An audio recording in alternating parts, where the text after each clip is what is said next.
everybody. Welcome to week 2 of NAST. Hope you're all doing well tonight. I'm Keen, joined tonight by my lovely co-caster and best friend forever, Cloak Oak. How you doing, Cloak Oak? Hi, BFFs to you too. I am vibing, ready to get into this banger of a first series. We've got I, Me, Myself, and Fluffy Fiesta all rolled up and ready to go. Map, picks, and bans have already been thrown out. Sykeen, what are we looking at for these next, hopefully, 3 matches? I'm looking for a close one here. That would be exciting, would it not be? Yes, we are looking at playing on Taiko Temple for our first map tonight. And after that, for game 2, hope you're ready for the test chamber, because we are going to CTC Clarion Test Chamber. And if teams manage to butt heads just a little bit too hard and we make it to a game 3, we will be looking at some Atlas Lab action. Back to the lab again. Everyone's favorite map, a staple. And it appears we're ready to get into this game. I, Me, Myself versus Fluffy Fiesta. Fluffy Fiesta being Cat Kupo in the goalie position, Temple Melon and Expo Chan versus I, Me, Myself, the Hype Walrus, Scar Toxic, and Vega. We get into this pick ban here. What are we looking at for our starting awakenings here? Do we have the plugin for that, or are we just gonna go in raw as soon as everything's finished? Now, I'm pretty sure I got a little peek at what was there on the preview, and I'm pretty sure, if my eyes did not deceive me, it was heavy impact reverberation. So, holy cow. Yeah, that is going to be some carnage, especially with Fluffy Fiesta, which are notorious for their KO playstyle. We already see one of the 2 healers in the game now being banned out by them. That being said, it looks like I, Me, Myself isn't shying away from the damage either, locking in that Vice goalie, or rather Vice midfield on Scar Toxic as their first pickup. So there'll be a bit of bloodshed here, I'm predicting. Oh yeah, and with that little Kazan hover that we're seeing from Vega, I'm expecting a lot of core control and damage to be coming out from this team on Taiko Temple. But in response, we do get the Amy pickup and the Mako pickup for Fluffy Fiesta. I'm not sure who's going to be piloting these characters today. I'm going to, throw out a guess, hazard that maybe the Amy is going to Expo Chan. And the Mako, maybe is that a Cat Kupo pickup? Who knows? And an Asher coming out now as well. And finishing off the draft for I, Me, Myself is going to be Atlas from the Hype Walrus. I don't know if they decided to redraft this or not. Yeah, it does look like we're looking at reverb heavy impact. I'm intrigued by the IME draft for sure. IME is really only considered a prominent character on this map in one position, the goalie, that is. And even though Expo Chan is known for piloting IME in relatively all circumstances, it'll be interesting to see if that is what they decided to go with, if they just try to run an IME midfield here on Taiko, where she is typically not favored. Well, we'll see. Sometimes the pilot makes all the difference for a character that might not shine in a certain position. The player playing it can make it shine. So we'll see if maybe that's the case here as we now get ready to get into this game. As we can see, for our side view, Vega is on hovering that Kazan, Hype Walrus is hovering that Atlas, and Scar Toxic on that Vice.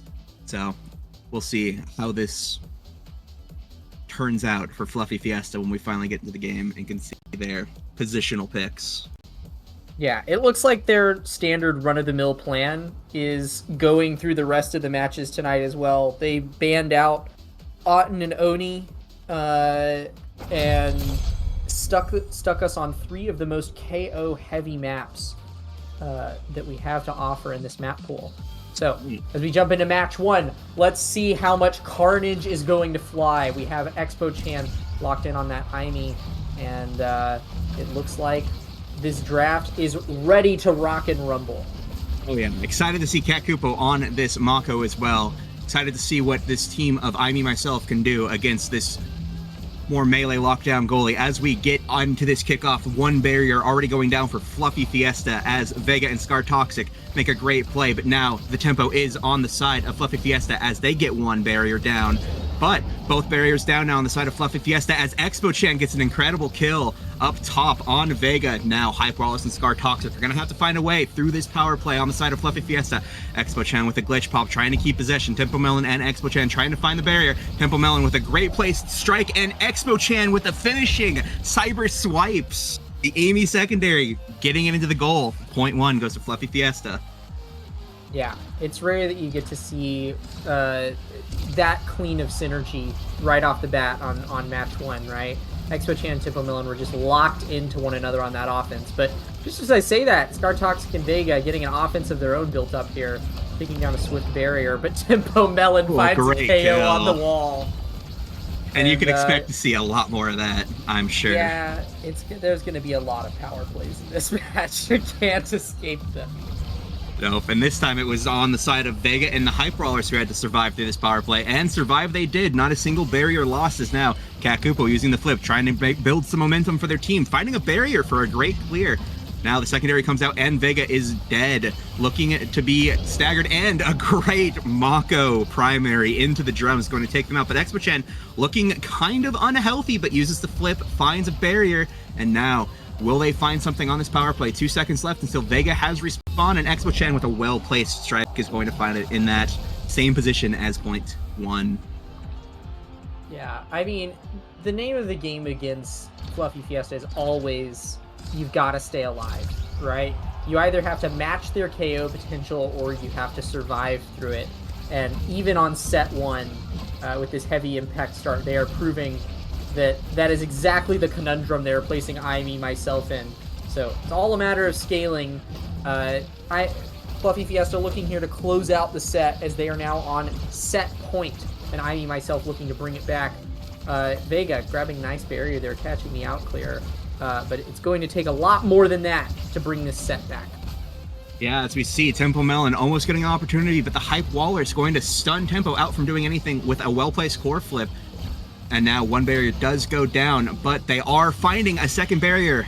Fluffy Fiesta's net is now open as the Hype Wall is trying to make some momentum happen with Scar Toxic, who does have the flip. But Vega, a pass straight to them, gets them killed as they bounce into death. And now power play again. Scar Toxic and the Hype Waller is going to have to fend off this Fluffy Fiesta attack. But no, they managed to get it, and the Kakupo, unfortunate secondary usage, is going to send it right into their own goal.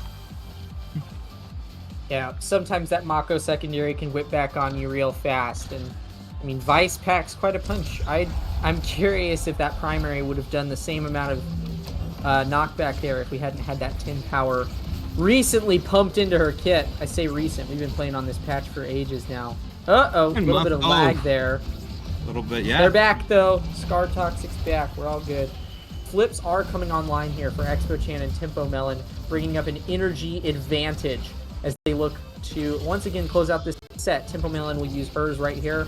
Expo-chan moving in with the cyber swipe, but unable to find anything as Scar Toxic moves in on the defense. I, me, myself, holding strong on this last barrier here. Both teams with one barrier left to their name as Expo-chan with an excellently placed flip finds the barrier, the last one, as the goalie goes down now. A dangerous power play if you're I, me, myself, and with no goalie to fend it off. This set goes to Fluffy Fiesta.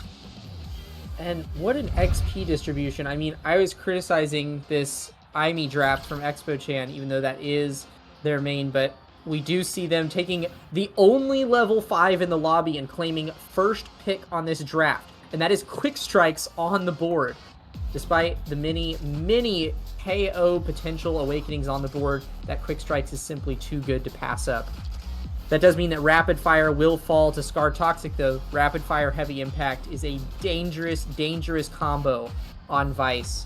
And then the rest of the draft will proceed about as we would expect. Fluffy Fiesta opting for 2 damage awakenings, and Vega attempting to grab a little bit of maneuverability with that explosive entrance. We'll see how this shakes out. I'm not sure if that draft is going to be enough to give I, Me, Myself what they need to survive against this disgusting KO potential. Oh my as goodness. Tempo Melon mashes yet another one of Vega's corpses up against the locker. And Cat Kupo getting some action in there as well, throwing out that Mako ult to secure the goal on this power play. Wow, Fluffy Fiesta really living up to their, you know, sort of hype around them as being a hyper kill team. You know, as we get into this next kickoff, Tempo Melon going to try and find a way through this kickoff, but with a good clear from Cat Kupo to Expo Chan, they managed to find that barrier from I, Me, Myself. Is now Tempo Melon trying to find another cheeky kill on Scar Toxic, but no luck this time. But now this corner is being pushed, and they will be rewarded for it, as now Expo Chan with a beautiful slice through the middle, right into that bottom area of the goal, as we are brought once again to set point for Fluffy Fiesta. Yeah, it is not looking good right now if you're I, Me, Myself. I mean, there's a double barrier right off the bat. The Mick double. I mean, I have to think. Oh, there we go. In response, there we go. Vega's looking to bring this back. Let's go. What a play from Vega. Manages to hook it there into the double barrier and then find a cheeky KO there on Cat Kupo in the back of the net. I, Me, Myself demonstrating that they are not down for the count yet. Yeah, not unfamiliar to what you can accomplish with a power play.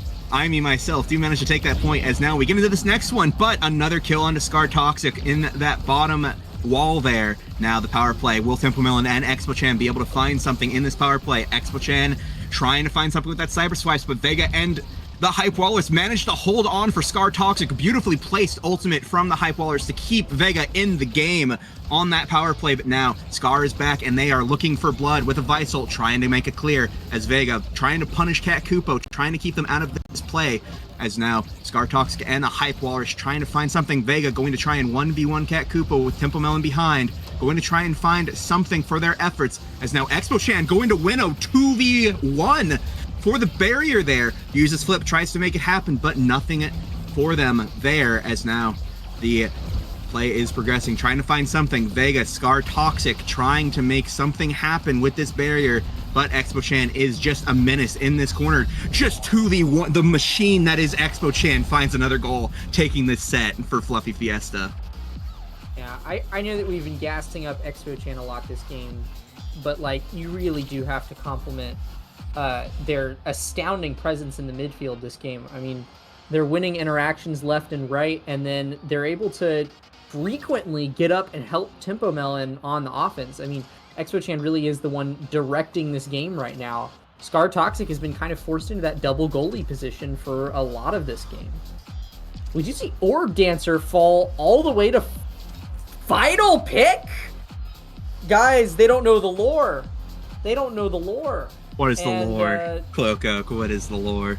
Well, we heard, I mean, we've been yapping about Orb Dancer for a while this patch. It's in a significantly greater spot, but Vaughn and Kava on the NASL cast the other day threw down their opinion that Orb Dancer is the best awakening in the game right now. And I wouldn't know that I would call it the best, but it's definitely a top contender for sure. Very strange to see it fall all the way back, especially since it scales so well and it just gives so much maneuverability. We are seeing I, Me, Myself finally get some momentum this game, though, keeping this offense up consistently, and they get a flip in front of the net. It's not able to find a point, but that is a closer match than they've seen in quite some time. Yeah, it bought plenty of time for Vega to try and get some HP back, but already back to being staggered, as now they still continue to try and push this offense. Scar Toxic and the Hype Wall is trying to find a way to get it to Vega, but Vega finds their way into Cat Kupo's goal box as a dead corpse, and now Tempo Melon and Expo Chan on the offense again do get two barriers, and now a well-placed strike shot from Cat Kupo is going to get it to Tempo Melon, who is going to win that strike war. Now Expo Chan and Tempo Melon trying to find something. Incredible bounce off of the Taiko Temple drum, as Scar Toxic is just in the right place to receive a pass from Expo Chan to Tempo Melon. Now the flip goes out, and a beautiful ultimate coming out from Tempo Melon to secure a goal after the flip. What can you do? That is, I mean, the offenses that Fluffy Fiesta are conducting right now are almost a little too good to be true. This is the stuff of dreams if you're a KO comp. Getting consistent power plays, not having to use very many abilities on defense, and being able to essentially just crank them out to take kills and barriers. Yeah, but They're now... just tossing Scar Toxic around like a sack of potatoes. Yeah, but you know, myself really struggling to find their footing here. Bit of a good kill onto Vega there as well. Great placed ult from the Hyper Ult. It's going to keep Scar Toxic in the game for a little bit longer to survive on this power play. A good flip to buy some time from Scar Toxic, and also getting a primary off on Expo-chan, who is looking low and not being able to regen. These Vice primaries are coming out faster than Expo-chan can find position to get away from them, as now this team of I Me Myself are going to try and find a push as Expo-chan is going to die, but Tempo Melon is going to get the barrier, and the beautiful ult again out of the core flip. A little bit of pachinko played with that ultimate is going to find the score even through the Vice secondary. That's about as mathematical of an Asher ult as you can possibly get, dribbling all the way up that diagonal beautifully into the bottom corner of the goal box. Well played there from Tempo Melon and the rest of Fluffy Fiesta. I mean myself, though, Scar Toxic staying alive appears to be their win condition right now. If they want to bring this back for match point, it's not looking great right now as the second barrier goes down. Scar Toxic is the savior, allowing them to survive long enough for that team player to pop off. Tempo Melon, though, dribbling up the court. Hype Walrus has to pop the flip here as the rest of his stagger manages to go down. But they do manage to find a kill onto Expo-chan as Tempo Melon's flip comes out in response. And Vega is now back on the board. Hype Walrus looking worse for wear in the goal.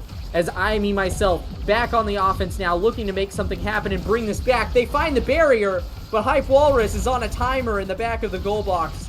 Manages to pop the Atlas ult to make sure that they stay around a little while longer.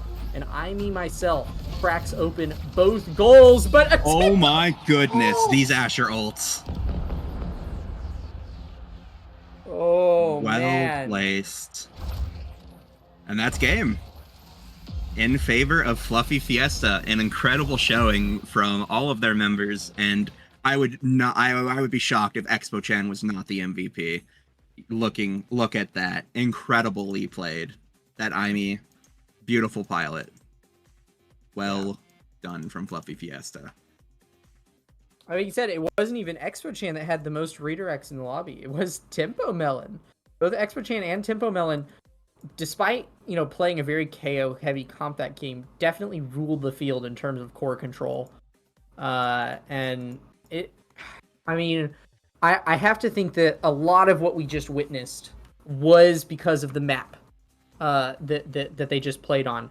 Taiko Temple really allows a lot of the multitasking of dealing damage and killing. There's a lot of good draft luck that ran into Fluffy Fiesta's win, in addition to their mastery of the playstyle. But as we move into Clarion, I'm not counting I Me Myself out in any sense of the word. I think that when we pop into this map it's essentially 5 maps inside of a map. Just the sheer variety of playstyles that can go into Clarion Corp are going to give I Me Myself a little bit of an edge going in here. But they will, of course, have to fend up against another disgusting damage comp, most likely. Do you think that they're up to the task here? I don't know. They'll have to make quite a few adjustments, I think, if they are going to survive against this Fluffy Fiesta team. There is so much kill opportunity on Clarion Test Chamber, on pretty much all of the variations, I think, that what you are going to have adjustments do you see them cooking up in the locker room right now? If you're I Me Myself, what's got to go on here if we want to bring this series back?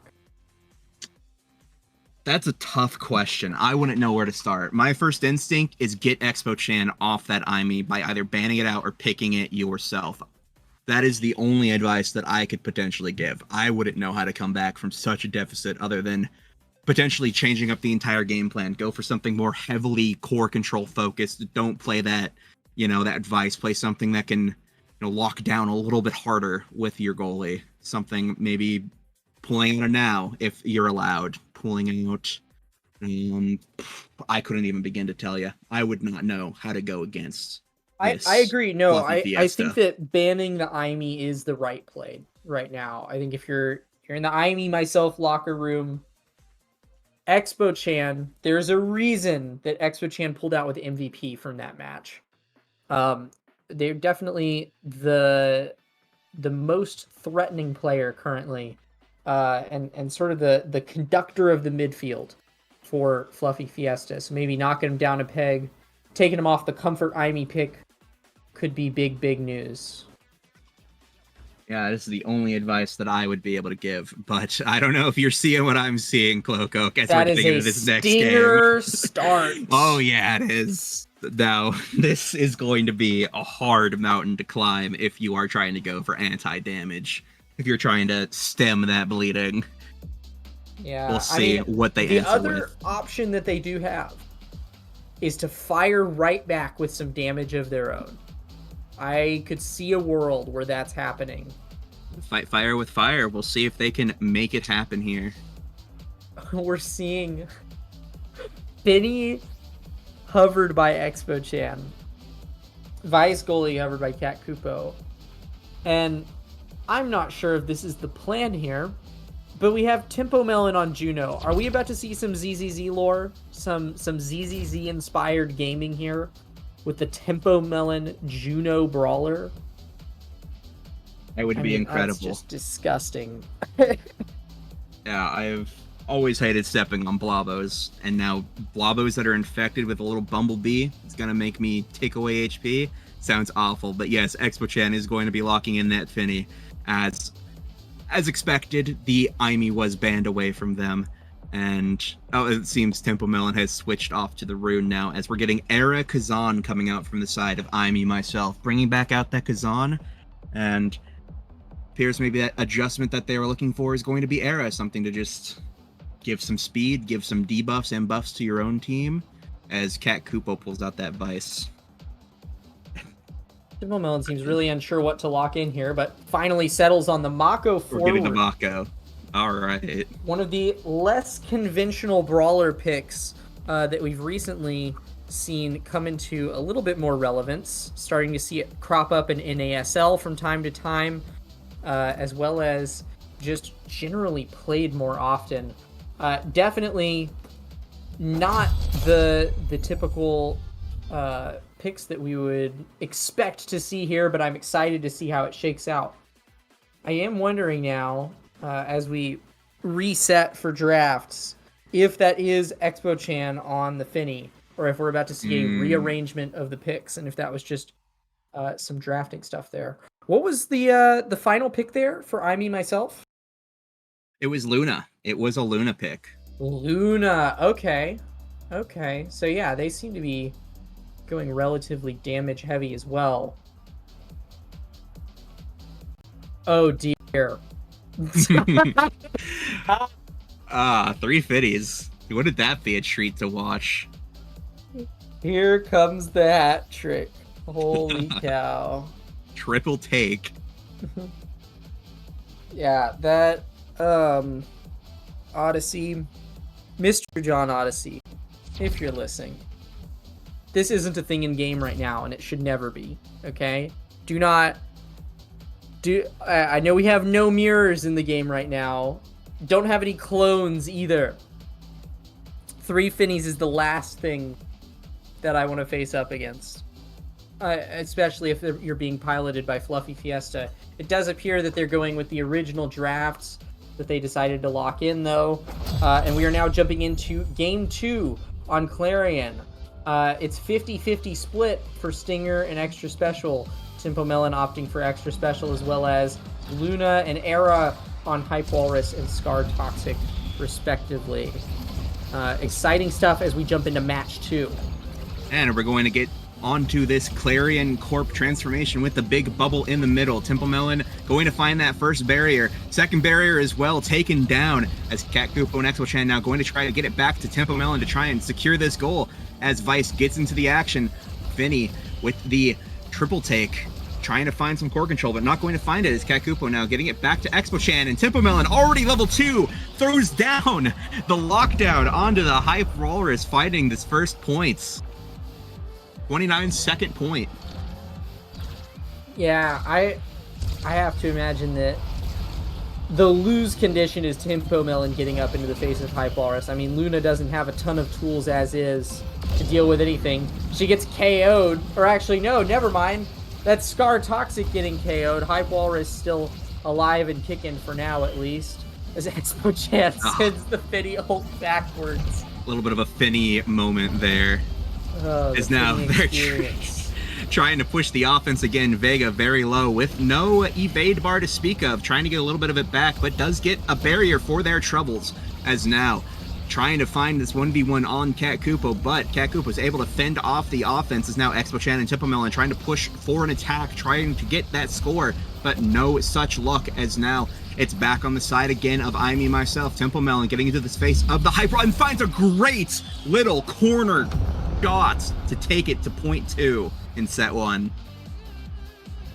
Yeah. They don't even have to get kills. These barriers are just going down so swiftly. It is going to take a lot to bring this match back for I Me Myself, but Expo Chan being staggered might be the little boost that they need. You know what else is going down swiftly? Okay, well, Expo Chan not able to stay alive, and instead finds a KO there onto Vega, who hasn't been staying alive much at all this entire series. Back on the board now, though.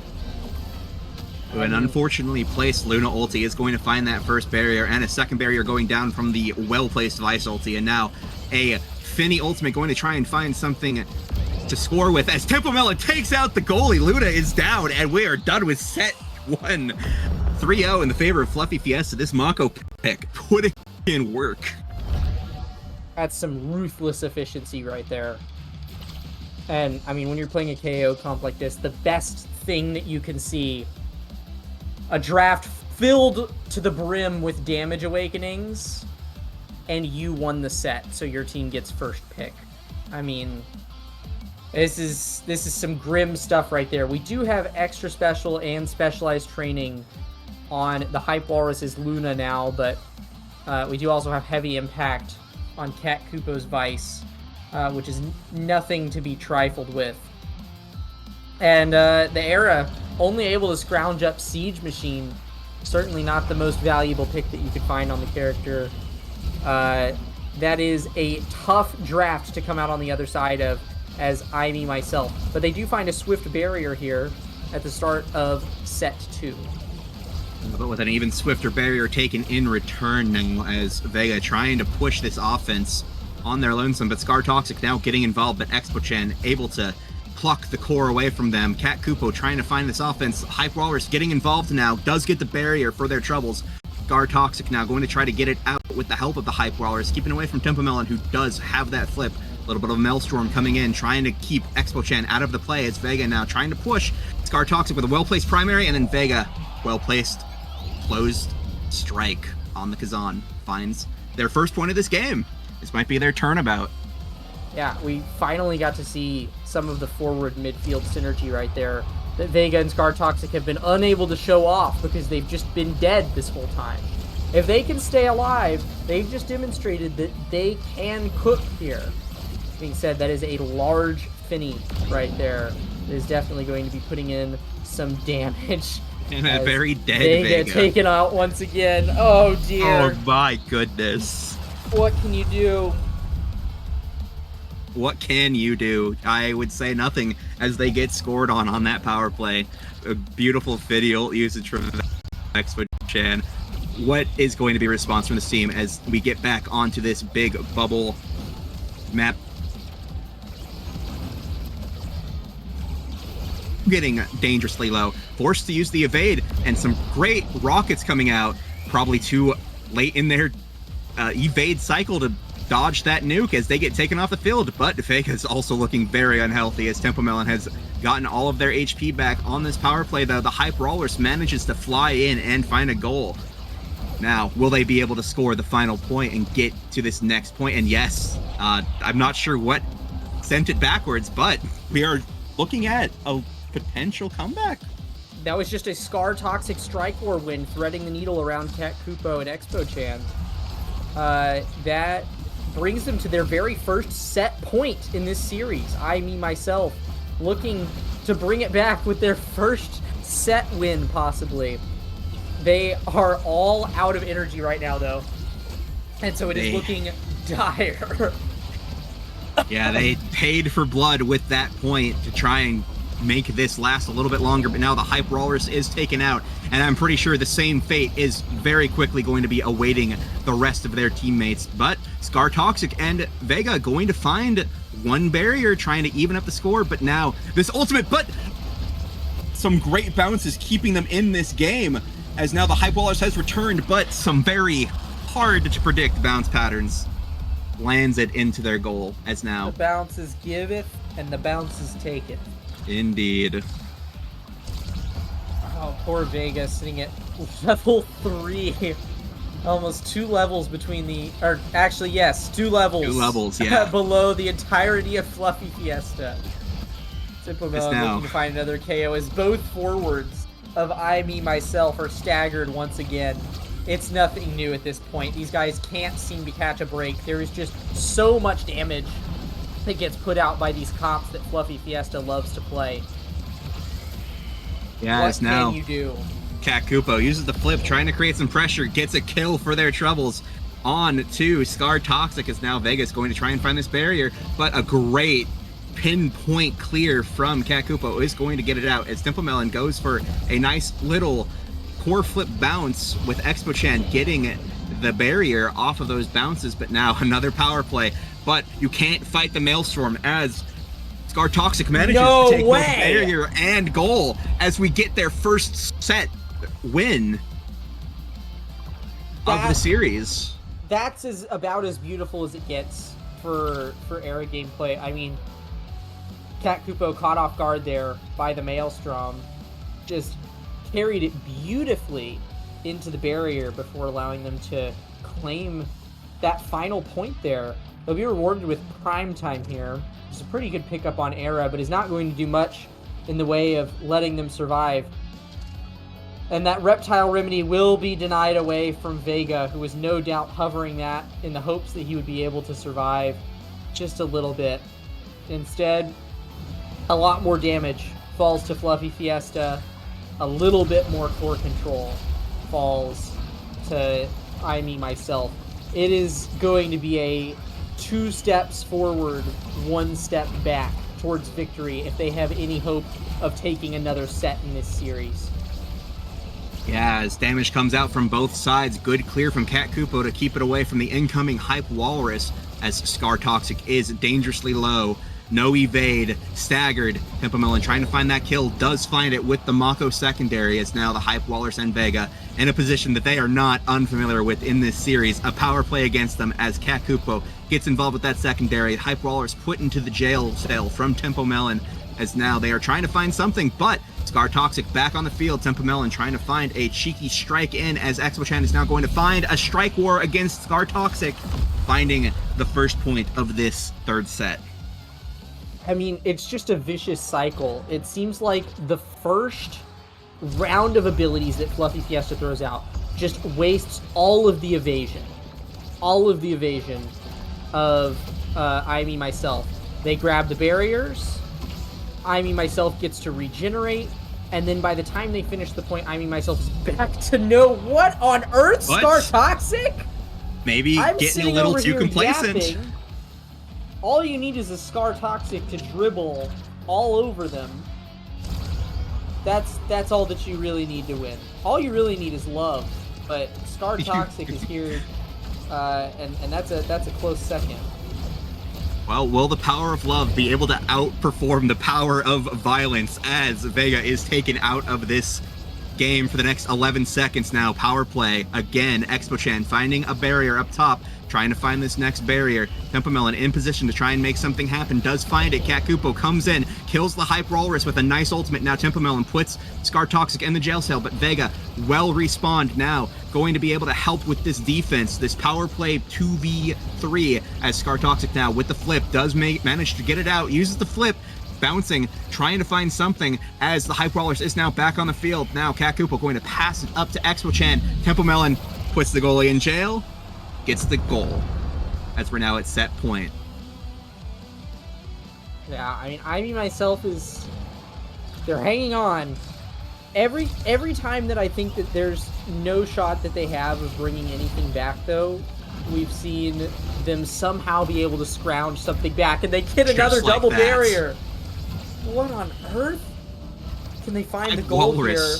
Trying to fly in, trying to make something happen. Expo Chan very low. Vega is cracked and broken, staggered, ready to die, but not giving up just yet, as they do find the bottom of the wall there, as Fluffy Fiesta finds both barriers, but the Hype Wall is going to try and make a desperate dash in, not going to find anything, and Temple Melon secures the final goal for this set. Now, we are moving into what could potentially be the final set of this series. Another one draft by Fluffy Fiesta, and so much good stuff on the board here. Stacks on stacks, quick strike, rapid fire. Quick strike will be picked up by Expo Chan. Very valuable in the midfield. Stacks on stacks has the opportunity to get picked up here, but I don't even know that it's going to be that valuable. Scar Toxic instead opts for Unstoppable. Maybe that'll be able to keep them alive. I don't know how much it's going to do. Hype Walrus does manage to scrounge up Orb Ponderer. It's going to be a lot more rockets, projectiles, dashes coming out from them. I mean, that's not the worst that this draft could have gone. Stacks on stacks does fall to Tempo Melon, however.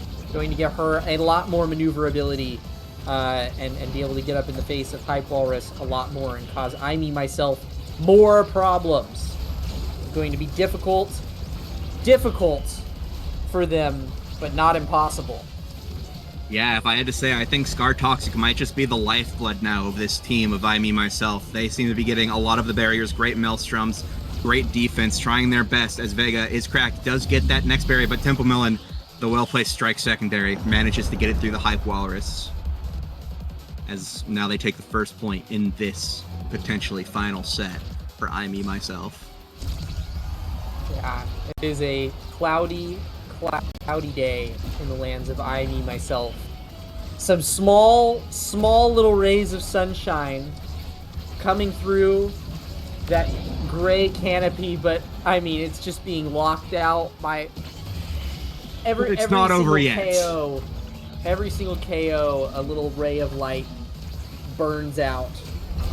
Scar Toxic, though, on the great power play, getting 2 barriers for their troubles. Vega now respawned back up. Scar Toxic looking very low, but this side of myself still has their barrier, still has some defenses. Those defenses have been cracked. Open goals on both sides. Vega and Scar Toxic now going to try and push this offense, going to try and make something happen here, trying to keep themselves in this game as the Mako ultimate does go down on Hype Walrus, who does evade it, does manage to save off the bleeding for just a little bit longer, as now Vega is going to try and find a goal, but a great place triple take from Expo Chan is going to save the goal.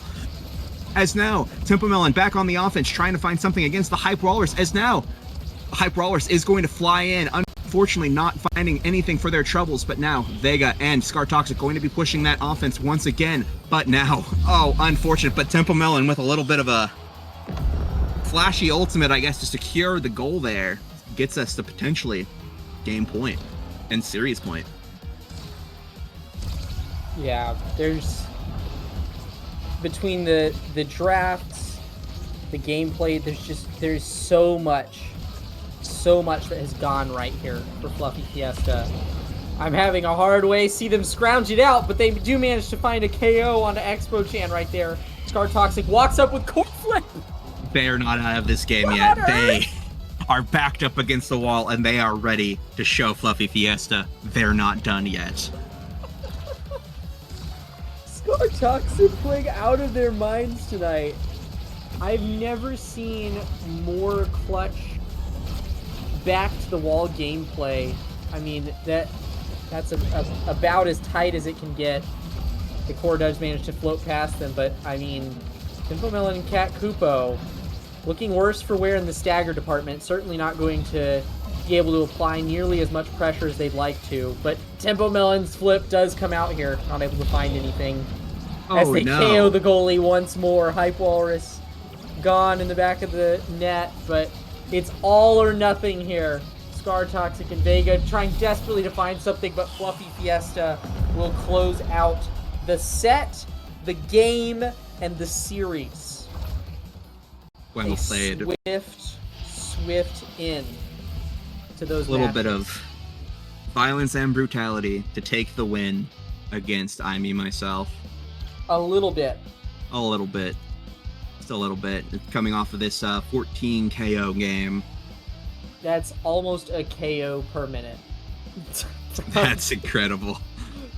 I would expect that it would be more. It kind of seemed, though, that their gameplay in that game wasn't even to focus on KOing so much, and more just damaging. As long as I, me, myself couldn't play the game, they couldn't play the game if they didn't want to die. And as long as they weren't playing the game, Fluffy Fiesta had reign of the court. Scar Toxic, though, I mean, we gotta talk about this Scar Toxic guy. No, amazing 160 redirects in the face of being KO'd that entire batch. And four goals as well. Finding 4 goals somehow through just the endless onslaught of abilities from Fluffy Fiesta. Congrats to both of these teams for matches well played, but of course, Fluffy indeed. Fiesta coming out on top with the series. Yeah, that was a tough mountain to climb. If I'm, I me myself, that start was particularly, it must have been stomach dropping to see. This team that loves damage, loves getting in your face, loves trying to brutalize and kill you with an extra special stinger start. That's going to be hard to go against. And they fought valiantly. Well played to them, well played to Fluffy Fiesta. Hopefully they can make the right adjustments in the future so that they can counter such gameplay next time. Yeah. We were initially planning for this series to go on a little while longer, but it looks like we'll be booting up another match here shortly. I'm actually not sure who's going to be playing next. Can I get some intel on that? We have that somewhere in production. Sykeem, off the top of your head? Am I supposed to know what that means? It appears we're getting okay, that's Ice and actually Fire sick. kind of what is it? Match going on here. Ice Climbers versus Misfire Dynasty. What I'm hearing from production. So stay excited for that one because it should be a fun one. As now we're going to be moving into a break, so be sure to stick around for the Ice versus Fire.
All right, everybody, we are back with second series of the night, the hotly anticipated Ice versus Fire, Ice Climbers versus Mistfire Dynasties. I am Lego Mage here now with Frying Pan Man to bring you this wonderful series, and looks like they're getting into. They've been getting their picks and bans here, so we're waiting for them to finish up.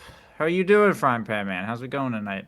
Yeah, hey, I'm really excited to be here, and also especially excited for this game. Both, so far in the series, both these teams have been going 3-0.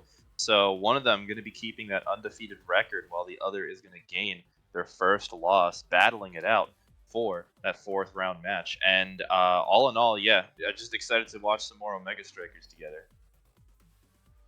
Yeah, uh, pretty epic. I'm gonna take a sneak peek here over at the thread if I can find it. See if I can get some info on what these Okay, yeah, 1 second.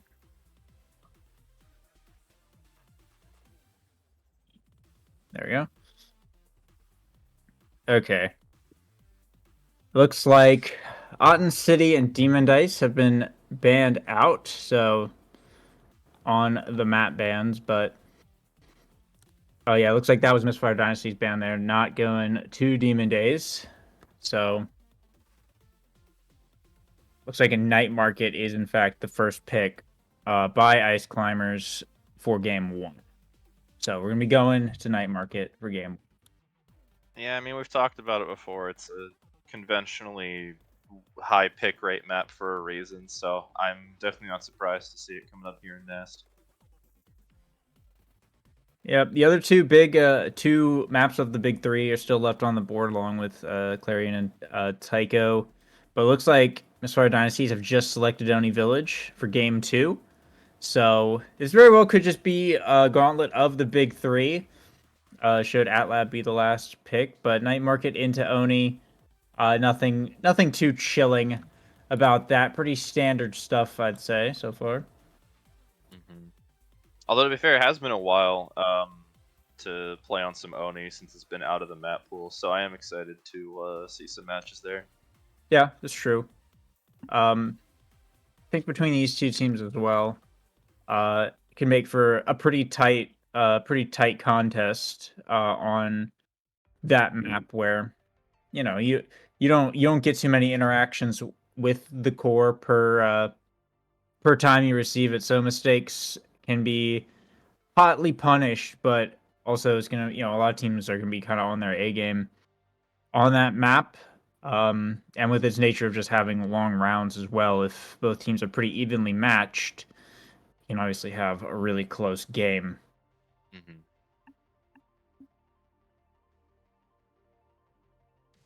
Any changes with the bans yet, or are we still sitting here? They're still waiting. Looks like okay, the next ban has come through. Misfire has banned Tycho Temple, so game 3 will either be Clarion or Atlab. And looks like it is in fact Atlab. So running the big three, running it back. Night Market, Oni Village, Atlas's Lab. And Misfire Dynasties are going to be blue team first game, so they're going to have first pick, first ban to start the series off. And it looks like we'll find out what those picks and bans are going to be. Hmm. I mean, I guess, do you have any insight going into here about like what are you thinking of these teams? Because I'm very loosely familiar with some of these players, but I'm curious to know if you could give me any more specific details. I don't know, probably not as much as you would like. I Lol Lamau x DDD on the goalie role is something new here. I don't know if they're gonna rearrange that, but currently in the lobby, it's where they're sitting at. As far as I was aware, Lol Lamau was a brawler player, but it could be interesting to see how that goes. Yeah, I know. I just said that, but yeah, I don't have too much I don't think in terms of insight other than that. Fair enough. We do have Awakening Generations coming up, though. And it looks like it's going to be Explosive Entrance Rapid Fire for Game 1. So, a lot of stuff on the table. Explosive Entrance, and obviously Rapid Fire is pretty universally good.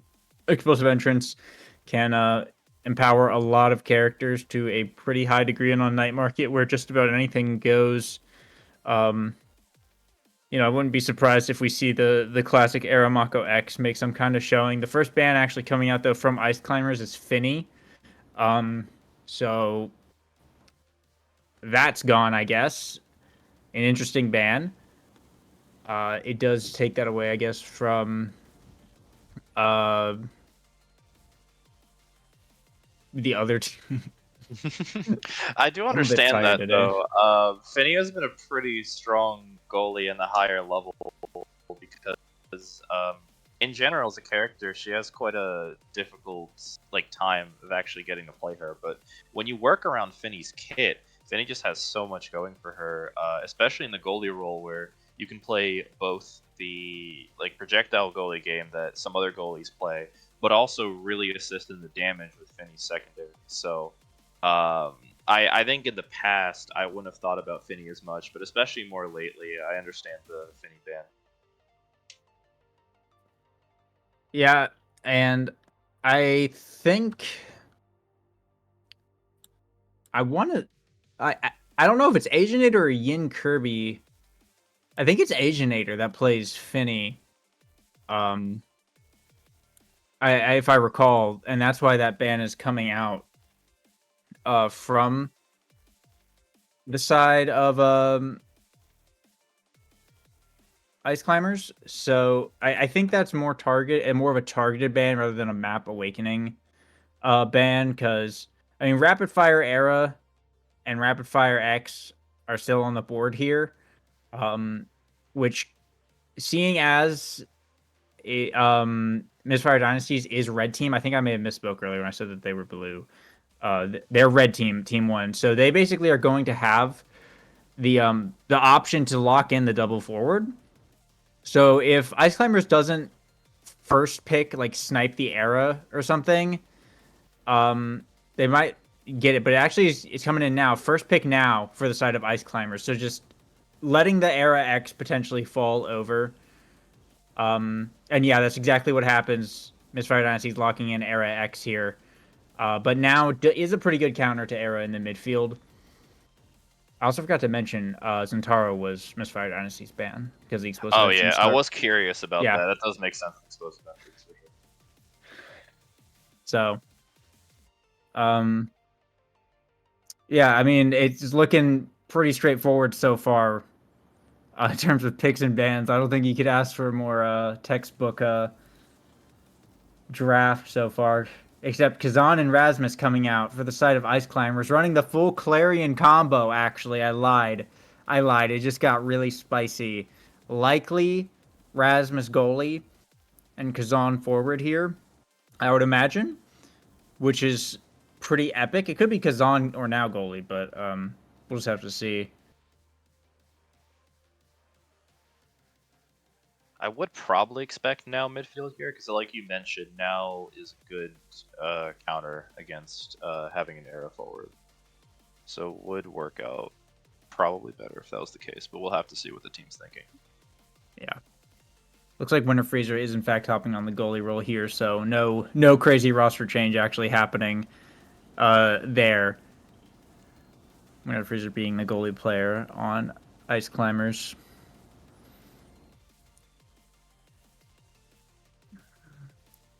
And we're just waiting on the final pick to come in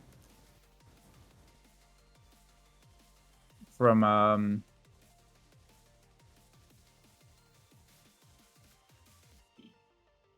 Misfire Dynasty.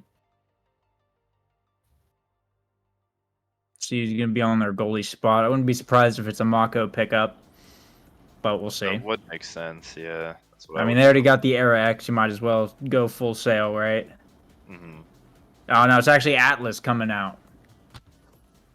I guess that's Interesting. fair. With Kazan and Rasmus on the field and like explosive entrance out, you are going to have a lot of damage coming out in this game. So I can see that working out, but I'm curious. Yeah, I mean, Atlas still a pretty good pick. You just be able to hold down Exactly. against a lot of pressure, shut down some plays and whatnot. And you have that rapid fire to work with as well. So cooldown's notoriously weak on Atlas. Pick up a hot shot, pick up a prime time later, and just become absolutely impenetrable wall. Yeah, but we'll see how it goes. Could be an interesting one. The full Clarion comp, definitely something I'm looking forward to seeing from the side of Ice Climbers here, as it looks like players are beginning to ready up. We should be getting into it pretty shortly.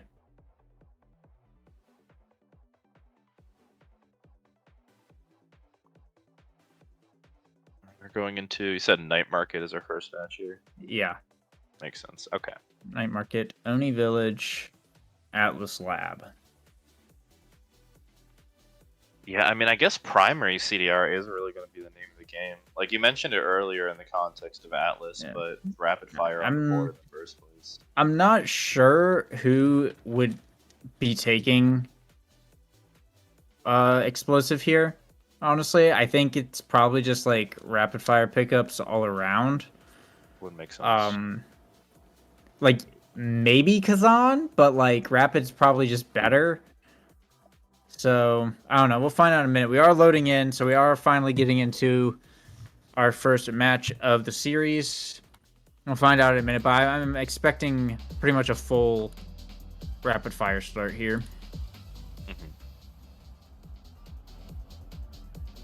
Yeah, like you mentioned earlier, Rasmus Goalie coming out here from Winter Freezer on the Clarion Corp lore comp. It makes sense.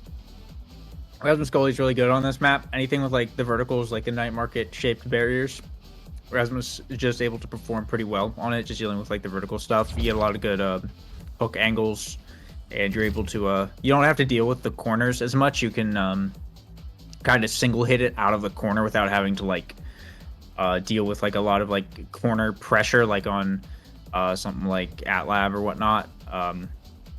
But yeah, I really like that pick there. I really like what, like, it's funny as it is, like, it is the full Clarion team, but, like, the full Clarion team is pretty good.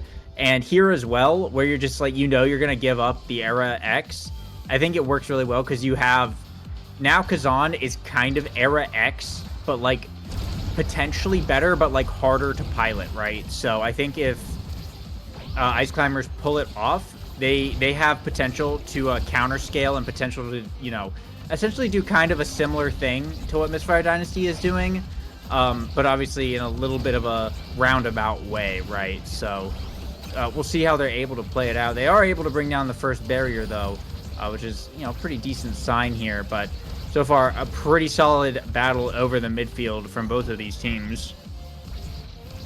And like you mentioned earlier, yeah, all the teams here taking rapid fire makes quite a lot of sense, and the CDR having to be used quite a lot, although some damage is coming up, especially with Kirby's X on the board. Yeah, and there's a press the point from Lalamau XDD, able to get it past Coil. It's gonna put Ice Climbers on the board first in this contest. Everyone at level 2 now, except Yin Kirby, which is pretty decent. Ice Climbers did a really good job of not letting the X interact with the core too much there, so they'll have a little bit extra going into it. However, a nice kickoff from Misfire Dynasties is going to see them bring down the first barrier here. X Maximus from Yin Kirby. He's going to block the core flip from Jack Limestone and open up side of the goal on Ice Climber side of the field here. Asianator have to be on the defense, trying to get it past Lola Mao, but a nice strike force. He's one barrier to go down. Jack Limestone looking for more of a coil, able to get it out. Yin Kirby has the core flip up though, and looking for the pass. Coil finds it, and a core flip coming out right through Jack Limestone. Now it's all tied up. Misfire Dynasties putting themselves on the board. I mean, that was just a clean series of hits there. Coil making great use of the Era Primary, not just to increase the size of teammates and decrease the size of opponents, but also increasing Era's own size, being able to use that to win some of those really good strike wars, and some of those small interactions just really help lead to a really great point here for Misfire Dynasty. However, it's Misfire who are in a little bit of trouble at the moment as both their barriers falling down pretty quickly here, and Lolamau has a core flip up in this top corner, burning it here, looking for the night market angle, is going to find it right off the center. Directly in, a beautiful shot from Lolamau XCDD. He's going to see Ice Climbers bring it to set point. I mean, it's got to be a great feeling when you can hit those kind of angles on purpose, because you know, with how fast the core can fly around in OS, it's really easy for just crazy things to happen. But being able to plan that stuff ahead and just get it around, it has to be an amazing feeling. And now Jack Limestone in the midfield, looking to feed the rock once again to Lolamau XDDD. As so far, Ice Climbers able to outpace Misfire Dynasties in these early sets, but Misfire, of course, going to have some potential there to scale, so long as Ice Climbers doesn't get Hyper Gigabyss in the round 1 draft, should they win this set. But we'll just have to see how it goes. So far, Misfire holding down this barrier quite well. Lolamau taking a lot of damage. The ult having come out from Jack Limestone to keep the forward alive a little bit. Now the offense for Misfire Dynasty is going on. Maelstrom coming out, forces out Winter Freezer's core flip. Aginator with the strike shot is going to be able to save the barrier here. But we're about to head into overtime, and that's where the Kazan, Lolamau XDDD, is going to get a massive power spike here. Core flip coming out from Jack Limestone to try and feed it up, but all 3 members of Misfire Dynasties on the defense, keeping the barrier up. Crook leverage comes through, but it's not enough. Still, the defense is holding. However, a shot against Coil. Another Crook leverage, the rapid fire coming in big. Sees the barrier fall down now. Ice Climbers looking for the point. Jack Limestone in the top. Core flip comes out from Coil, doesn't go far. Ricochets all the way back to Aginator. Now Lolamau up against Aginator, has to bring out the Astral Projection, but off the rebound, Jack Limestone feeds it up once again and press the point in overtime. Is going to be enough. Ice Climbers able to find it and take set 1. I mean, just so many things happening in quick succession. Misfire Dynasty having a good idea initially to try and just put on that damage on Lolamau XDDD's Kazan. Initially working really well, but it was a good idea here to pick up now, especially to support Kazan with that health, because it really helped Lolamau sustain against a lot of that aggression and keep that really good forward position within the core that Kazan is just known to play so well in. Yeah, now looking at this draft, primetime pickup by Lolamau is very good on that Kazan with rapid fire, of course. Also is a huge deny against Aginator, who went for the quick strikes, which is still really nice here. Overall, a lot of people getting some really good drafts here. Jack Limestone getting the hot shots, Coil with the aerials for some more speed, and Yin Kirby with a bit more damage on that 1-2 punch. But Lolamau could be a force to be reckoned with. However, it doesn't even matter because the 12-second goal to start us off by Misfire Dynasties. Yin Kirby making big use of the X Maximus. No pun intended there, to put Misfire first on the board in set 2.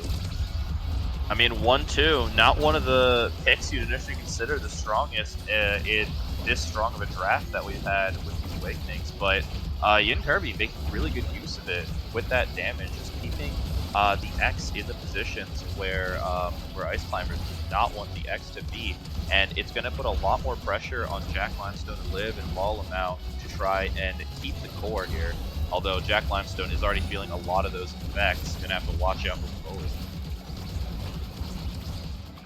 And now the core trying to get back over to Yin Kirby, but Winter Freezer so far holding it down. However, a little too much pressure coming out. Core flip now from Coil is going to see it go through, as Misfire looking to be sweeping right back in set 2 to try and keep this one close. Up 2-0 now.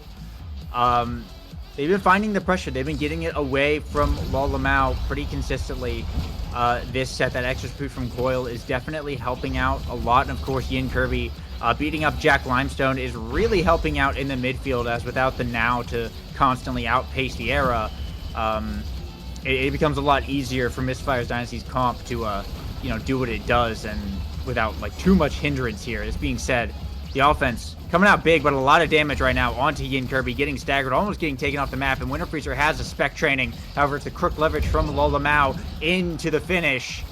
I don't even know what that was. I think that was another crook leverage, actually, because the primetime, right? Lolamau, rapid fire primetime Kazan coming in big to find the KO there and start the power play. However, not too much is going to be gained here. Misfire able to make a good stall there for Yin Kirby to come back, but going to lose the barrier now regardless here. Winter Freezer looking to get this offense going. They got 2 core flips to work with, and Lolamau going to have one in just a moment. Yin Kirby trying to hold it down in the midfield as we go into overtime. Keep the pressure on to Ice Climbers. However, it is going to slip out now. The core having to get rotated around. Pendulum swing from Winter Freezer. Trying to get it back to Lolamau. Finds the core flip. Finds the KO. Pass down to Jack Limestone. Is going to send it right in with a bit of help from the now primary. As Ice Climbers will put themselves on the board and try and make it a contest. I mean, Misfire Dynasty doing great work initially to just keep up that really aggressive pressure and start off this set so handily in their favor. But with Ice Climbers coming back here so well, and at least initially having much more resources, although Winter Freezer is gonna lose out on the flip there. That might start to change the momentum. Although again, both teams doing some great holding, and with the flip coming out here from Kirby, it looks like it might be back. The momentum might be back for Misfire Dynasty if they keep this game up. And Asianator has a core flip if things do get dicey, but that being said, Lolamau able to find the barrier and earn that core flip in question, and now looking for the point here. Not going to be quite enough in the 1v2. Now hook from Winter Freezer to try and control this core, get it away from Yin Kirby a little bit, but the Bell Ringer trying to get it down to Coil. However, Coil is taking a lot of damage right now, and Lolamau's hunting for the KO. Still staying alive. Yin Kirby looking for the point, but can't find it just yet. Great defense so far from Ice Climbers, and Coil able to get away on the side of Misfire as we go into overtime. Yin Kirby's going to find the Bull Rush, and the hit stun's going to be enough to keep Winter Freezer away from that core. As Misfire Dynasty is now able to take back a set of their own, 1-3. Keeping this game all tied up. Coil the MVP here. And some nice things showing up on the board. Stacks, Chrono, Orb Ponderer, the explosive entrance that was on the start. All making a grand appearance. Yeah, I mean, it's kind of hard to see the changes that Misfire Dynasty made, but that second set was just a complete reversal of their game plan. Really just making the aggressiveness work a lot more. Coil getting a lot more chances to play that midfielder game in comparison to before. But going to Awakenings here, Yin Kirby going to continue that aggressiveness with extra special. Although we're seeing some more aggressive picks here from Ice Climbers, as Winter Freezer are going to be grabbing Heavy Impact and Lolamau with explosive entrance. We might see a momentum shift once again if they're looking to do some damage of their own instead.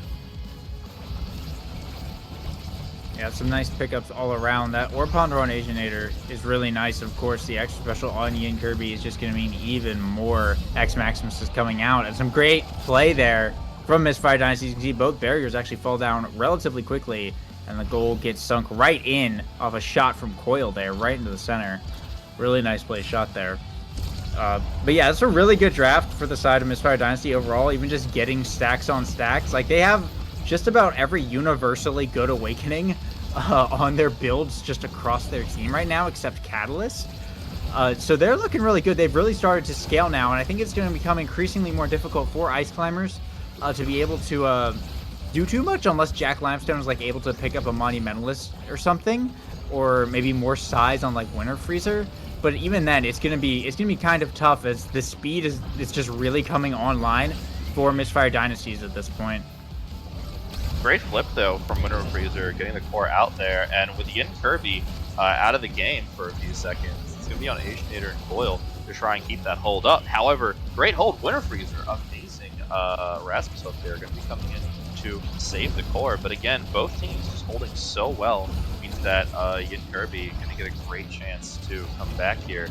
Gonna have to be careful moving forward. Jack Limestone using that flip. Asianator unfortunately gonna lose the barrier there, but with the resource benefit, as well as that goal coming in, and the resource advantage on the side of Misfire Dynasty, I think the momentum is pretty hard to set unless Ice Climbers has something to say about it in this third corner. Yeah, the X-Arrow scaling is really starting to take a hold right now, with core flips up for the side of Misfire Dynasties. Coil burning theirs right there and bringing down a barrier with it. It's looking a little bit rough here. Misfire looking to take this set home and seal the deal on game one. Hopefully put it out of Ice Climbers' control, but we'll see. So far, Winter Freezer are able to hold off that push from Yin Kirby. I think Erasmus goalie into X is pretty good, so long as you're able to just keep the core away from him. Having the Era there obviously makes things a lot harder, especially with stacks and quick strike, or stacks and aerials, just to speed everything up.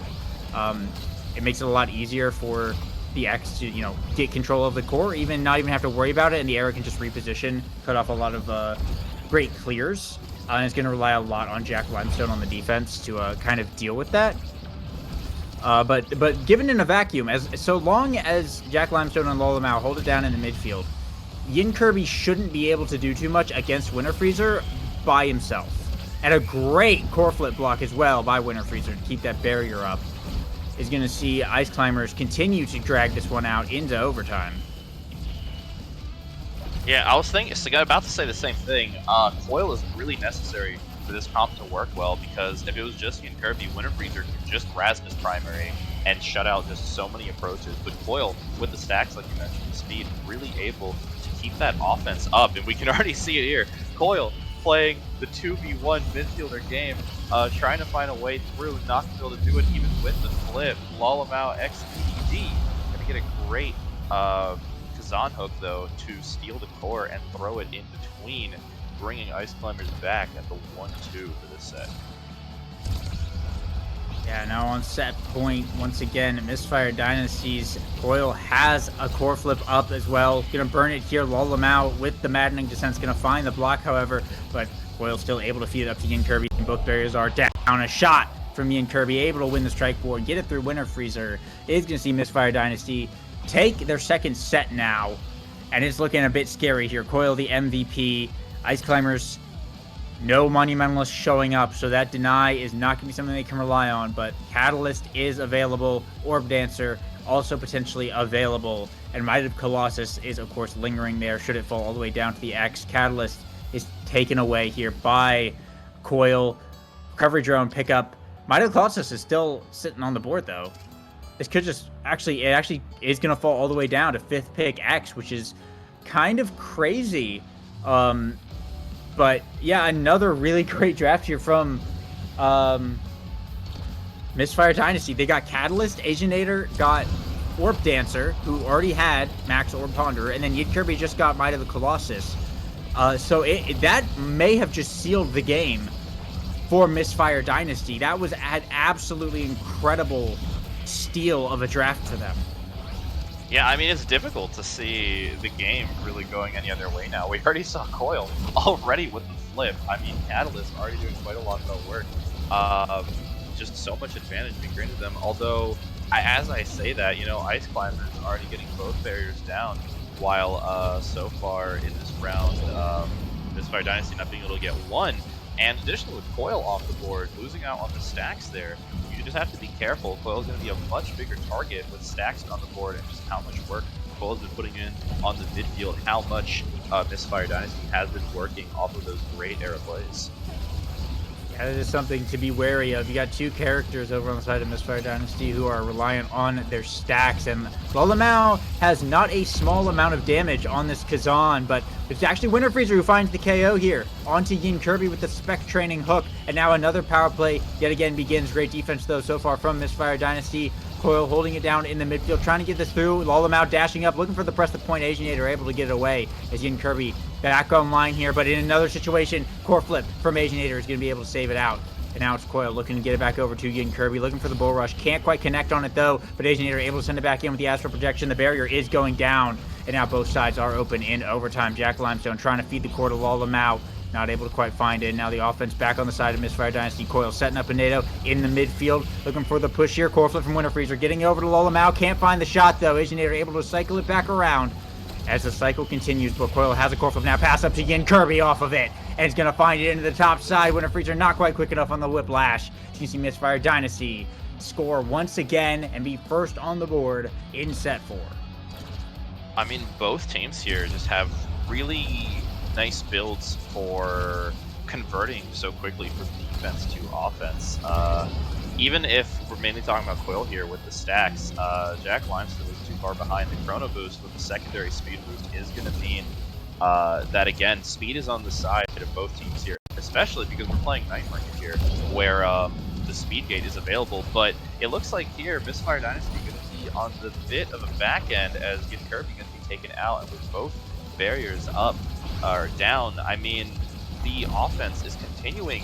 Great hold with the flip, going to be used Almost losing it there to that center pillar, but is going to get it out, and we're back to a bit of a stalemate as the teams try and find a really good play to make. And now one barrier finally going down. Both barriers going down now. Ice in a little bit of trouble. Core flip coming out from Coil on the line. But Winter Freezer able to hold it down. All three members of Ice Climbers on the defense here. And that's going to be a recovery drone reset, though, on Winter Freezer. Getting KO'd at the last minute. But they should be fine. They seem to get out of this situation here. As we enter this overtime, getting it back to Lolamau. The Expanse coming out, though, is going to shut that down. And now it's Coil in the midfield once again. An unfortunate bounce to the center, though. Speeds it up. Asianator kicking it out because Lolamau cutting the pass with the pop-up. It's going to be enough for Ice Climbers to find the point and tie it up now. They're still in this game, but we're seeing how much harder they're having to fight than they were in the first set. I gotta call it out, though, Asianator with the great Atlas ult there. Atlas ult in general is just a really difficult ability to use so well, but when you can get it as perfectly as Asianator did, it can make such a big difference. It's a shame they didn't get the point off it after making such a great play, but either way, it's the thought that counts, and that might come up later in the game with how much damage is being traded by both sides. Now core flips are up. Asianator burning theirs right now to try and get it over to Coil in this bottom side, but Jack Limestone able to hold it down and actually get a barrier off of the play as well. And now Lolamau, though, is looking for more Jack Limestone in the bottom side. Looking to send it in. Coil able to block the primary. As now Misfire Dynasties working their way up the field in the top side. Coil trying to get it to Ian Kirby. Pop the X Maximus. So far, not good. Winter Freezer finds a KO, but it's Coil with the Bewitching Beam, who's able to find the point, getting it through Jack Limestone. And now Misfire Dynasty are on match point. I mean, the momentum has been in their favor so far. Even with a few hiccups along the road, Misfire Dynasty just been able to find some really nice goals between Coil and Kirby, and the defense from Asianator has been working out. But again, like I said before, the momentum is not constant. Pretty quickly, Ice Climbers putting it back in their favor with a great double barrier, and the defense coming out from Winter Freezer here against this play, although not quite enough to avoid both barriers going down. Great flip there by Coil, but is not going to lead to a goal. Amazing defense by Winter Freezer and Jack Limestone. But again, both teams here at a bit of a stalemate, trying to find an opening against the other. Looking a little bit rough at the moment, as on a match point right now, it is Coil who's faced with this midfield challenge. Jack Limestone almost finding a point, but Asianator able to save it away. Now the offense looking to continue. X Maximus pop by Ian Kirby. The bull rush getting hit with the hook. Brings it back. And then finds the KO on Winter Freezer. Off the X Maximus, and it just slides right in. What an incredible play from Ian Kirby right there. Got hit with the hook. Bull rushed as soon as the hit stun ended and like drifted at Winter Freezer for the winning point. That was kind of crazy. But that's Misfire Dynasty taking game one of the series and looking really good while they did it. So, yeah, I mean, they didn't get that many. I mean, Lolamau got 4 KOs, Winter Freezer got 3, but it didn't really matter once Misfire Dynasty kind of got their scaling. Their drafts were so good that whole game. They got, like, every possible good awakening that they could have ever wanted. And it just kind of got totally out of control. Coil had so many core flips up so much, just with the catalyst, that it became a massive problem for Ice Climbers to actually just be able to deal with that. And of course, Ian Kirby constantly getting fed the rock, which is just really well played from the side of Misfire Dynasty's midfield to be able to do that. Well done by Coil to outpace Jack Limestone and just get that core where it needed to be, find those scoring shots. So really nice performance there from Misfire Dynasty. But now we're going to be going into game 2, which is on Oni Village. A little bit of a different experience here, and we'll see if Ice Climbers will be able to bring it back. You know, it's funny because in that last point, if Yin Kirby had even been a few health points lower, that hook would have killed, and that point might have been a completely different story. But it is unfortunate for the sake of Winter Freezer, where it worked out that it just brought Yin Kirby over to the goal box, being able to kill the goalie there and get that point. But you know, when you have these kind of moments where both teams are locking each other out, it's those small those small changes in the flow that are going to cause those game-winning points, and we saw that there, to say the least. Yeah, great performance there from Misfire Dynasties. Just all in all, so I think we're waiting for them to get their awakenings set up for game 2, and of course going to the picks and bans now.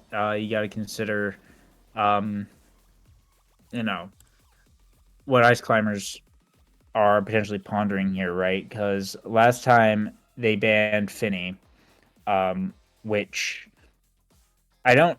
I part of me says that it wouldn't have mattered and Misfire Dynasty would have won anyway, but at the same time, it's much harder for Kazan, I think, to score on Atlas than it is for Kazan to score on Finny, right?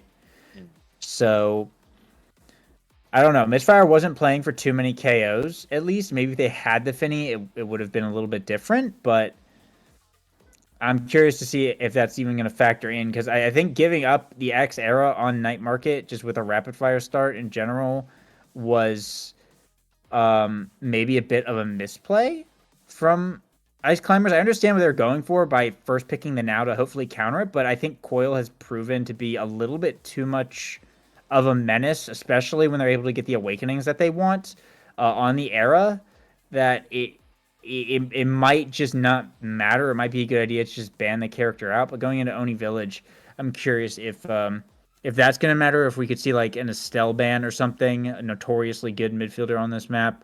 And of course, what Misfire Dynasty's plan is as well, because they banned the Zen off of the the explosive entrance start there. So I imagine it'll probably be. I imagine a lot of the Awakening is going to have a lot of influence on whatever is going to go down here. But should Ice Climbers run back the Clarion Corp comp on Oni Village, I think there could be some more success to be seen there, because the Era X isn't really that much of a thing on that map as it is on Night Market. So I think depending on what Misfire picks, I could see Ice Climbers going with the same team comp and it performing better. But we'll just have to see what the starting awakenings are, of course. Yeah, I gotta imagine Misfire gonna be looking to probably switch up the comp, because I don't see how the same comp could work. In the same way that Ice Climbers have a really good comp that could work on variety maps, Misfire's comp is specifically really strong on Night Market and a bit less strong on more open maps like Oni Village. In terms of bans, I'm curious. I could see the Estelle ban, like you mentioned. If that's the case, though, I am curious what the second ban would be, because I don't really have a good guess. We'll have to see Awakenings. It's too early to say.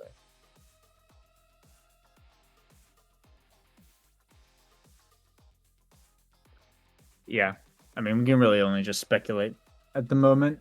That's what we're. I liked a lot of what Laldemau was doing, but I think it really was just like a big midfield problem. I think Coil getting all that speed and then the stacks just on top of it just made it so hard for Jack Limestone to keep up.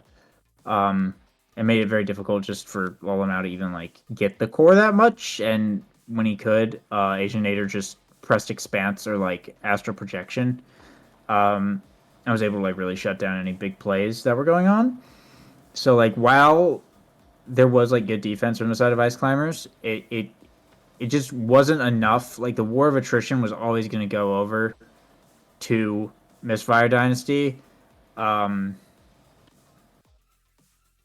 mean, just because like they kept getting, they were able to just continuously get more chances and just really outpacing the midfield. So with Oni being such a midfield centric map, that's only going to even become exponentially more important at this point, right? So that's why it's like we think about these midfield picks and like what's going to be the starting awakening was going to be, because if it's like Ariel's start, Estelle is looking like potentially like insanely powerful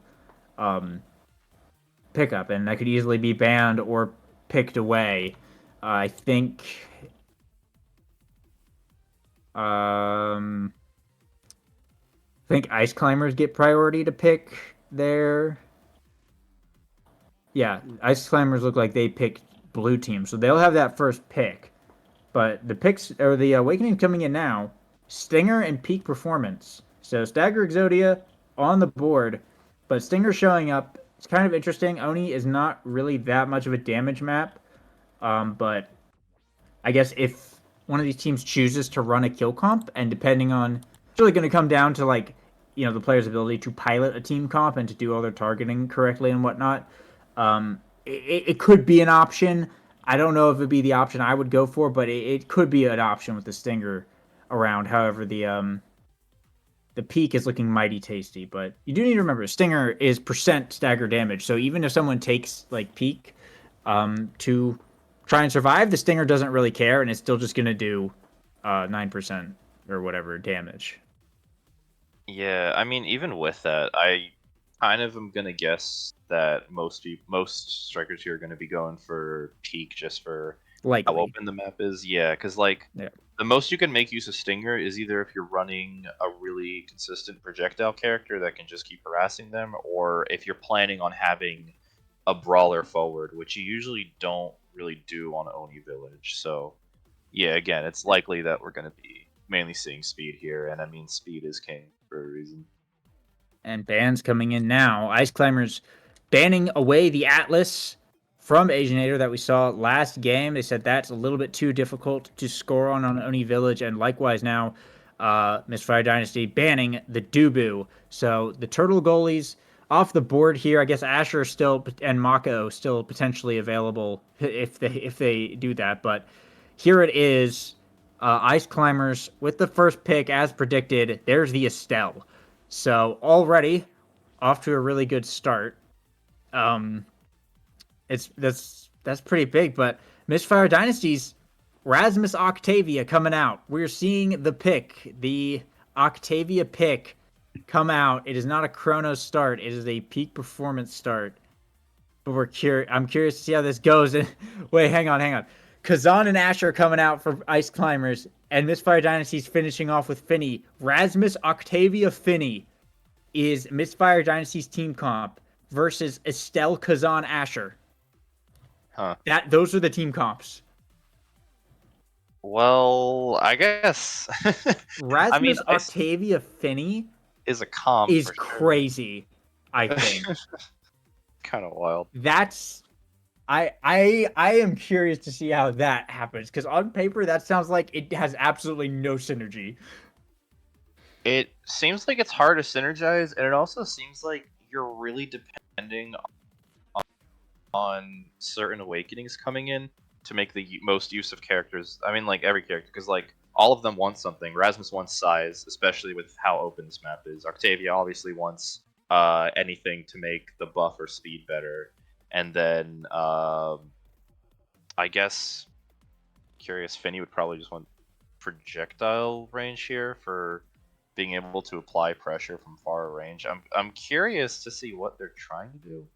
Maybe they want to run more damage and just have the Rasmus there to deal from afar and Octavia to be able to like run up with ult. But I mean that's even kind of a far fetched. I don't know. I'm curious. Yeah, but on this other side, Estelle Kazan Asher. It's likely Asher goalie, I'd imagine. I would assume, yeah. I would assume. I think it'd be weird to first pick Estelle and put it on goalie when you're on any village. You can put it on midfield, and it's just like significantly more impactful. So imagine it's Asher goalie with Lola Mao back on the Kazan once again, and Jack Limestone on the Estelle here. So I think that's a bit more of a balanced comp for what I expect, but I'm curious now. I am curious with the Octavia getting picked up. I think there is an argument for like Lola Mao picking Stinger or something, and playing for that damage, or even like Asianator picking Stinger on like Finny goalie, and like dealing with Kazan potentially. I don't know. I'm curious to see how it goes. Like we were saying earlier, I would not be surprised if it's just 6 peaks performance all around. But I think if we do see stinger picks on people, that's gonna say a lot about like what they're thinking going into this, right? I think peak is the safe pick, but I think stinger is like the let's risk it for the biscuit pick. And I mean, if you're thinking about it, because you like, yeah, you want a stinger because you need someone to harass Octavia, so that she doesn't just get to run around the field. You'd probably want at least Estelle one stinger, taking especially it, because honestly. yeah, because also peak performance is on the board. So like, if Octavia just starts stagger scaling to gain more speed and like cooldown with reverb or whatever, and you don't have stinger on the other side, there's like, you just get shut out really quickly. That's a very good point. Yeah, taking Stinger just to stop the Octavia from having the stagger route is not a bad idea. I don't think so. I could see the Estelle taking the pickup, or the Kazan even taking the pickup, just to deal with that. But I suppose we'll see in just a moment as we are loading in the pick and bans done now and getting into it right now. Okay, here it is. It's actually just Asianator who took Stinger. Everyone else went for peak performance. So it is not a kill Octavia angle, at least not with Stinger. They still have the potential to kill Octavia. I've seen many deadly quangles from Estelle's on this map, and now with the extra damage from the Kazan, it's definitely a viable thing just to do. So we'll just have to see. It's just gonna rely on Coil to kind of be able to survive here, though. Being on Oni Village, there's gonna be a greater chance of being able to do that. I mean, ultimately, Asianator relying on the Stinger, the damage projectiles, is going to be able to play that great faraway game, but is also going to be really reliant on Coil and Yin Kirby playing a really strong offense here. And, it's one thing to say that, but you are having to deal with Asher Goalie, who, on a map like Oni Village, can turtle pretty well. Still, though, Asianator have been holding really well, despite me saying that. I don't really think it's going to be a problem for them, but it's still something to consider as we get to see which team actually is able to take the second barrier. Yeah, and so far the defense holding pretty well, but in overtime it's going to be a little bit too much as Ice Climber's going to bring down the barrier, and a real quick core flip there off of the Estelle is going to find points. Jack Limestone with a great play with that blink up into the core flip. Put Ice Climbers first on the board, but energy coming up now for everybody else, and quick double barrier here from the side of Misfire Dynasty. You can see an open goal. Lalamau capitalizing on the rebound though to get one barrier of his own. However, it's Coil with the core flip pushing up on the field. Pass splitter has to come out. Core flip pass down to Yin Kirby, gets blocked away, but the offense still on. The top side, Coil looking for the pass, but all three members of Ice Climbers on the defense here. Core flip coming out from Winter Freezer, but Yin Kirby finds the hook. Doesn't matter though, because it's Coil who actually makes the shot off the Octavia primary. I didn't see that replay. Yeah, wow, that was some massive mind games there from Coil. Everyone on Ice Climbers went up as soon as Yin Kirby hooked that, and Coil struck war their own Rasmus's hook to find the point and tie it up.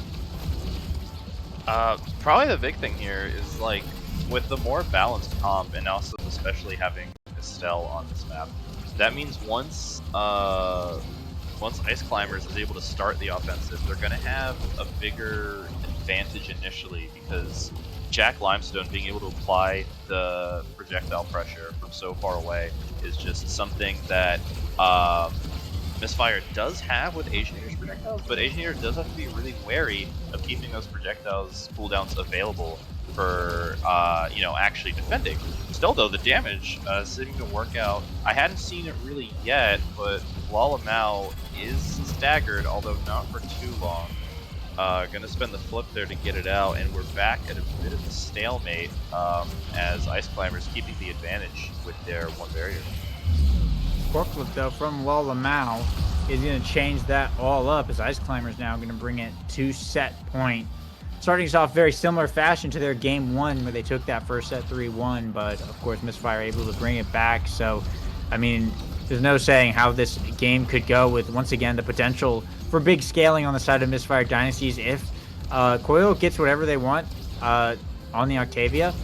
It could be really scary. I mean, you can build into Stagger, and of course, literally any single one of the Dash Awakenings or Cast to Last can totally change the entire playfield. So that character just comes online in a way that a lot of other characters don't. So, I mean, it's definitely something that's always going to be kind of in the back of Ice Climbers' heads here going into these drafts, is you can't let Coil, get any, like, crazy speed awakenings, or it could just be all over. However, a nice play there from Yin Kirby is going to see the Strike War 1 and Misfire able to tie it up on set point. So it could just be Misfire finding the set win anyway, and with Coil significantly ahead of everyone else in XP, it could just be the Octavia getting their pick of the lot. Yeah, I mean, great ult there from Asian, by the way. It's such an unorthodox comp because you don't like think it'll work the way it does, but like, I mean, with these players, it's gonna work so well because, like, yeah, we already saw in the last game Coil just be able to put in a lot of work once they have access to speed, and it's harder to see on this map because of how open it is, but like, you're starting to see it, with how Octavia is scaling, can scale, and Yin Kirby and Coil playing really well together here in the offense to keep up that play, and with the flip coming out, not going to lead to a goal, but is very close. Now, core flip here from Aginator sending in this bottom corner, but lull him out. Winning the Strike Wars with Press the Point in the midfield is going to be able to push the core back over to Misfire Dynasty's side of the field here, with them on a bit of a defense. Now, once again, bringing it to the top side. Grand Finale coming out, though. Try and keep it held down. Jack Limestone looking for this shot, not able to find it, though. Now it's Yin Kirby on the top side. Winter Freezer has to use the core flip, but a shot from Coil off the primary ricochets it right past Jack Limestone. Absolutely beautifully placed there, and now it's Misfire Dynasties who take the first set. Coil the MVP, and stacks on stacks and quick strikes both showing up here on the board. Very, very dangerous. That stacks pickup is likely, could be a Reptile Remedy, but probably stacks, right?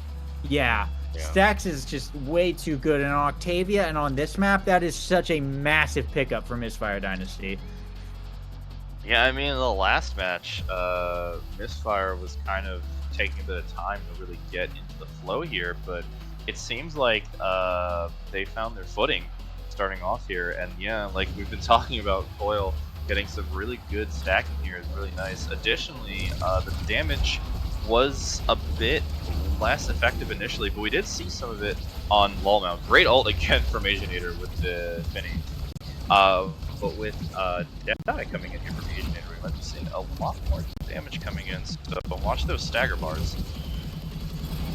Yeah, Lolmount is scaling decently with the stagger, so it is going to be something to look out for if they're able to find a good maddening descent or something when Coil's on the edge and not paying attention. It could be pretty big to reset the stacks, but so far it's just Octavia stacking these pancakes, getting both barriers and flipping it right in, and this problem is only going to get progressively worse as already Coil's at 108 stacks, which, I mean, they're moving really, really fast. It's going to be tough at this point for Ice Climbers to keep up the pace in the midfield, as now the flow state is up and it's just barrier falling immediately off of kickoff, and Asianator looking to send it in to potentially get more.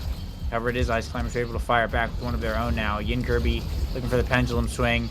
Coil right there in the midfield, popping the base drop to hold the core for a bit here.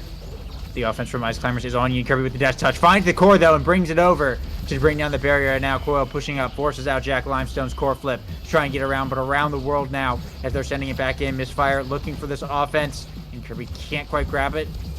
Jack Limestone able to get out once, but now Coil pushing it up. Going to find the primary once again against Jack Limestone and sink it right in. This Octavia has been sniping these points away. And Misfire Dynasty now on set point 2-0 once again. Yeah, I mean, having a level 7 Octavia when the rest of the board being stuck at level 4 and 5 is quite an advantage to have, and Coil's been working with it. Still, though, a lot of that work is being helped by the fact that Yin Kirby playing so well with them on the offense, being able to harass in the ways that only Erasmus can against Winter Freezer's Asher here. And Asianator playing a really solid Finny goalie. You can really see why it was banned out previously. Great use of the projectiles and various abilities to just keep up the strong, high-level Finny goalie that we talked about previously. And the grand finale coming out. Not going to grab too much, but there's a couple core flips to work with for the side of Misfire Dynasty. Coil burning theirs on the air, unfortunately, but Asianator going to use theirs on the defense. Try and get it back out. But in the double barrier setup, when both teams, the double bottom barrier setup, when both teams just send it to the top side, it could make for potentially a bit of a long round unless someone decides to commit to that bottom speed lane, which in Kirby with the death touch and the whiplash can be able to find it against Winter Freezer here. And now it's Ice Climbers whose barrier is gone. Their goal is open, and they're in overtime. Coil working their way up the board, trying to get over to Yin. Kirby dribbling on the bottom side. Lalamau has to come back on the defense, but he gets out for the time being. Coil, little back dribble here, trying to get it past. Lalamau so far able to hold it down. Pass up to Yin. Kirby, though, has the whiplash. Winter Freezer with the barrier beam, able to send it off, though. Now Jack Limestone dribbling the bottom side. Can't find the Thorns. Asianator pass up to Yin Kirby. That's going to be enough with the death touch to pull Winter Freezer out the way. Misfire Dynasty are going to take another set now, very convincingly. And with another good draft, the Octavia, Coil, the MVP once again. Castellast is on the board. Explosive Entrance also on the board. It might just be over right here. Yeah, I mean, it's pretty handily in Coil's favor right now with just how much the game is being run by Octavia. You know, really a glass cannon character, heavily dependent on getting those initial pieces to scale, and really dependent on those early rounds to find those awakenings and keep it away from the knives. And you know, it's a gamble, but Misfire Dynasty took that gamble and, well, is currently winning that gamble. Ice Climber's gonna have to put a lot of work to find their way uphill through this, to say the least. Yeah, and already once Coil pops that flow state, it just becomes a whole different game. As look at how fast this guy is just traversing the map and just keeping that flow state up for so long right now. Both barriers are down, and Coil is still going. Finally, it runs out, though. But all three members of Ice Climbers have had to come back so far to try and hold this off. They just can't get offense of their own going at this point. Yin Kirby with a hook is going to be able to sneak it through and take the point. Misfire Dynasty's continuing to score yet again. And just Ice Climbers just can't find a response at this point. Coil has just become way too out of control. I mean, it's hard to say if there really is a response. Even if you are keeping Coil away, Yin Kirby is using those moments as great opportunities to just begin running the Rasmus game and, you know, instead getting goals that way. So having to spend resources, even if it keeps Coil from directly getting those points, it's giving opportunities for the rest of the team to instead do some damage. So you got to keep your eye out for that. They do get Coil's core flip, though, as Lalamau put a lot of damage onto that Octavia. Winter Freezer having a little bit of lag, it looks like, though, but luckily Jack Limestone just keeping the core held up in this corner, just dribbling away right there. They're waiting to try and get it back over to Lalamau. However, unfortunately, Coil's flow state has come back off of cooldown, and popping that just means the midfield becomes such a madhouse here. As now Yin Kirby, what a play by Yin Kirby right there on the offense. Hang on, I'm watching that replay. Yeah, that was incredible. Jack Limestone wins the strike force, sends it down. Yin Kirby finds the hook like immediately and just pulls it right back up to find the point and bring Misfire Dynasty to match point. I mean, continuing on here, you know, Ice Climbers is going to have the advantage in terms of resources. 3 flips coming out here on standby. A bit of lag, of course, from Winter Freezer, but is going to come back to avoid it. Although one of those flips might be lost here. Lalamau is going to end up wasting the flip there and is on very low stagger. We've seen the damage being built up here by Asianator, and it looks like that damage is finally taking its toll with everything else that's been happening. Is Lalamau going to be taken out of the field? That is going to leave quite an advantage, more of an advantage than Misfire Dynasty, you know, has already had at this point. They're going to be using that to take the second barrier, moving in here. The pressure is ever mounting. We'll have to see, can Ice Climbers make it back? It's going to be real tough here, but now going into overtime. Flow state coming up from Coil as well, trying to get back over to Yin Kirby. A shot to the top side is going to be enough to seal the deal. It's Misfire Dynasty who are going to take it 3-0 now in the game 2 and take their series over Ice Climbers. The rivalry match, Ice versus Fire. Fire have emerged victorious today, and Coil looking like a very scary player. Of course, that Octavia getting MVP twice is obviously very tragic for the side of Ice Climbers, but you got to put in the work to get the MVP there, and that very easily could have gone south if Misfire did not know what they were doing with that. But very well played from both teams. But yeah, Misfire Dynasties looking really good after that one. Kept it a bit, between both teams. Wasn't sure who was really going to put it out on top until after the second set in the first match that we saw. But this one was just a complete, pretty handed sweep. Coil, again, of course, doing great work on the Octavia. I mean, got to give it up for the flow state, but also we kind of shouted out earlier, Coil was doing some really great Octavia primaries that were able to just catch some really loose cores. In the end there, we saw a great one to get the core to Yin Kirby, but that was just a sign of some of the great primaries being done there. Of course, shout out to both teams for just putting in such great work for a game, but to say the least, Octavia is pretty strong. Yeah, Coil definitely made it look that way. Going into it, I mean, they had a plan coming into this map. Clearly, we were questioning the team comp initially, but they made it work very, very well. So yeah, really great game there from Misfire Dynasty. I'm curious to see. So what is their record now, series wise? Okay, they've won all 4 of their series, so they're currently undefeated 4-0. So they're looking like the team to beat, which is pretty epic because they went undefeated in the last chance qualifier as well to get here. So yeah, curious to see who's going to be the one to take a series off of Misfire Dynasty. Uh, could make for a pretty epic tale of the ages. But I believe that is all we have for you today. Thank you, everybody, for watching. And GG's to all of the teams that played, and the ones that won as well, especially. You have anything else to say, Frying Pan Man? I mean, stick around for the next week. I got more possibly undefeated teams, depending on how the rest of the round works, and a lot of really great matches for y'all.